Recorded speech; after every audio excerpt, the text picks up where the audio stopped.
हमारे साथ बराह रास्त मौजूद हैं लेफ्टिनेंट जनरल डी.एस. हुडा, जिन्होंने 2016 में सर्जिकल स्ट्राइक को लीड किया था और आज एक बार फिर से इंडियन एयरफोर्स ने स्ट्राइक किया है पाकिस्तान के ज़ेर कंट्रोल बालाकोट में, मुजफ्फराबाद में, और ये खबर आ रही है कि एबटाबाद में पास में जो कैंप्स हैं, मिलिटेंट कैंप्स, वहाँ पर स्ट्राइक किया है।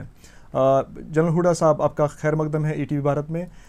इमीडिएटली आपसे जानना चाहेंगे, क्योंकि ये पहला सर्जिकल स्ट्राइक है पिछले 3 साल में, इस पे आपकी प्रतिक्रिया, इस पे आपकी रिएक्शन, इस पे आपका रद्द-ए-अमल।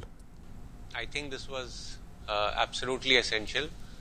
एक स्ट्रॉन्ग सिग्नल भेजने की ज़रूरत थी पाकिस्तान को, क्योंकि जिस तरह से पुलवामा अटैक हुआ था हमारे सीआरपीएफ सोल्जर्स पर, और जिस तरह से जैश-ए-मोहम्मद ने इसकी जिम्मेवारी ली एकदम खुलकर, और पाकिस्तान की तरफ से हमने कोई रिएक्शन नहीं देखा कि जैश के ऊपर कुछ एक्शन लिया जाए।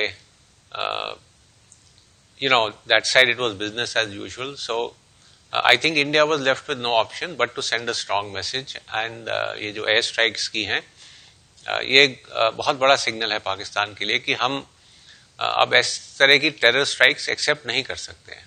लेकिन क्या आपको लगता है कि इस किस्म का जो हमला है वो डेटरेंट हो सकता है, वो रुकावट हो सकती है, जिसका जो मकसद था इंडियन एयरफोर्स का कि इस हमले को लेकर एक तो रिएक्शन दिखाया जाए और मिलिटेंसी में ये रुकावट बने, डेटरेंट बने? क्या आपको लगता है कि ऐसे हमले जो हैं वो रुकावट बनेंगे? बिलाल, देखिए, इट इज़ अ सिग्नल कि India wants Pakistan to deter from carrying out terror activities. क्या ये अकेला एक हमला पाकिस्तान को डिटर करेगा?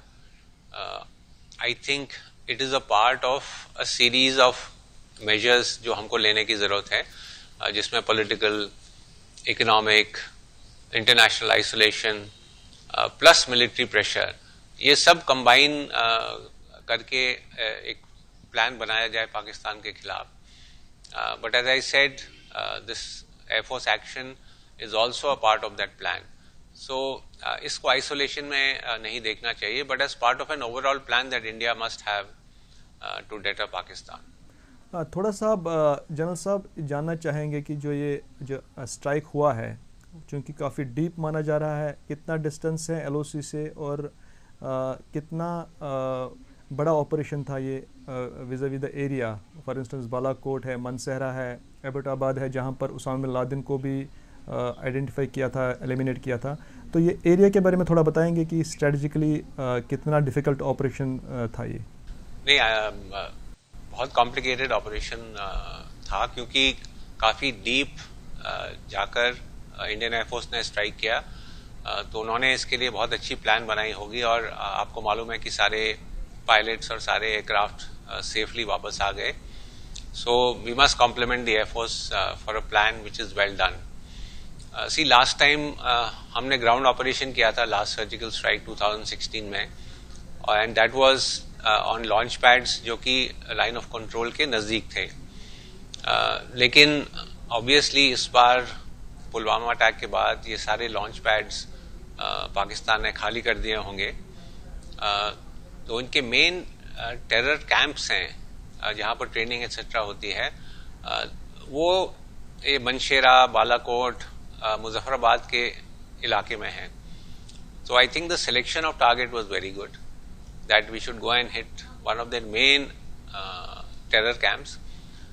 And जितना मैं जानता हूँ, बालाकोट एक्चुअली पाकिस्तान ऑक्यूपाइड कश्मीर के अंदर नहीं है, लेकिन खैबर पख्तूनख्वा में है, just on the borders with Pakistan and PoK. So that would have also made the task of the Air Force that much more complicated and difficult. But my compliments for the way they've carried it out. Sir, ये थोड़ा सा और जानना चाहेंगे कि चूंकि बालाकोट और एबटाबाद, चूंकि एबटाबाद में आर्मी का बहुत बड़ा बेस है और ये जो हमला किया गया है एयरफोर्स की तरफ से, इस हमले में जो रिस्क फैक्टर है वो कितना ह्यूज था? थोड़ा सा आप हमको अगर इस बारे में बता पाएँ, क्योंकि एरिया काफ़ी स्ट्रेटजिक है, साथ में पाकिस्तान आर्मी की प्रेजेंस बहुत ज़्यादा डेंस है, खास करके एबटाबाद में जो बालाकोट के पास में, खैबर पख्तूनख्वा में भी आर्मी के काफ़ी सारे बेसिस हैं। हाँ, तो as I said, the task must have been very very challenging.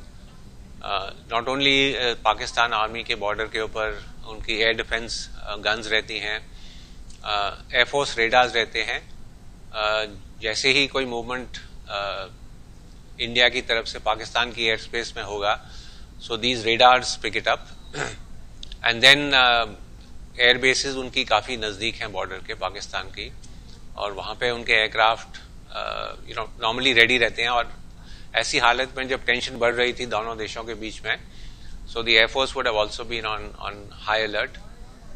So to defeat all these defenses and still be able to go inside and carry out a strike, is जो planning की है Indian air force ने किस तरह से उनके radars को jam किया होगा, उनके एयर डिफेंसेस से बच कर निकले होंगे, और जैसा हमने सुना कि सब वापस आ गए, तो ऑब्वियसली जो बोलते हैं कि पाकिस्तानी एयरफोर्स रिएक्ट करने में लेट हुई होगी. So excellent operation, very difficult, very challenging, but hats off to the Air Force. Hooda साहब, समझते हैं काफ़ी सेंसिटिव है, हसास एरिया है जिस पे बहुत ज़्यादा खुल के बोलना आपके लिए भी मुनासिब नहीं होगा, लेकिन अगर आप हमको थोड़ा बता पाएँ कि जब सर्जिकल स्ट्राइक 2016 में आपके कमांड के तहत हुआ था, उसके बाद से एक तो ये कि इसका फॉल आउट क्या हो सकता है, यानी क्या पाकिस्तान की तरफ से अगर कोई रिएक्शन होता है तो उसमें प्रिपरेशंस और ये सारी चीज़ें अगर आप उस पर बात कर सकें, और दूसरा कि आपके तजुर्बे के हिसाब से जो हमला किया गया था 2016 में, उसके बाद से कितना असर पड़ा था मिलिटेंसी को लेकर, जो मेन मकसद था हमले का? देखिए, एक स्ट्राइक एयर स्ट्राइक हुआ है, काफ़ी डीप हुआ है, एंड इसका रिएक्शन क्या होगा, I think squarely will depend on Pakistan. Does Pakistan want to escalate this further, do they want to react to this, या जैसा वो बोल रहे हैं कि हमारी तरफ कुछ कैजुअलिटीज हुई ही नहीं है, और ऐसे ही इंडियन एयरफोर्स के जेट्स कहीं भी बॉम्ब फेंक कर वापस चले गए हैं. Will they keep it at that end say since nothing has happened, no impact, so maybe there is no need to retaliate, या वो सोचें कि इंडियन एयरफोर्स ने आके किया है तो we also must retaliate. So I think right now, जैसे बोलते हैं, the ball is completely in Pakistan's court. Should India be prepared for a retaliation? Absolutely, and I'm sure उन्होंने अपनी plans बनाई होंगी, हमने भी बनाई थी 2016 के बाद, कि अगर पाकिस्तान की तरफ से कुछ रिटेलिएशन आता है तो उसको किस तरह से काउंटर करना है. So you will find a high level of preparedness on the Indian side. So I think इतना फिक्र करने की जरूरत नहीं है. हो सकता है कि वो कुछ करेंगे, but to say that we are not prepared would also not be correct. I am sure the Indian air force and the Indian army is completely prepared for whatever Pakistan might be planning. आपकी दूसरी बात की militancy पर कितना impact पड़ेगा, I think that depends on, as I said, what kind of pressure we put, not only militarily but also diplomatically, economically, internationally, कि जिस तरह से पाकिस्तान लगातार टेरर स्ट्राइक्स इंडिया में असिस्ट करता है और उनको सपोर्ट करता है, कि वो थोड़ा सा अपना ये कार्रवाई with all this pressure that is built on Pakistan will reduce, I hope, but again we need to keep some continuous pressure on Pakistan.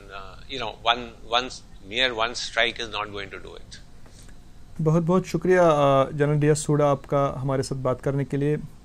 ये थे जनरल डी एस हुडा जिन्होंने 2016 में सर्जिकल स्ट्राइक को लीड किया था, और आज चूंकि इंडियन फोर्स ने सर्जिकल स्ट्राइक एक बार फिर से किया है एबटाबाद में, जिसको लेकर इनका मानना यही है कि प्रेशर्स और ज़्यादा एक्सर्ट करने की ज़रूरत है.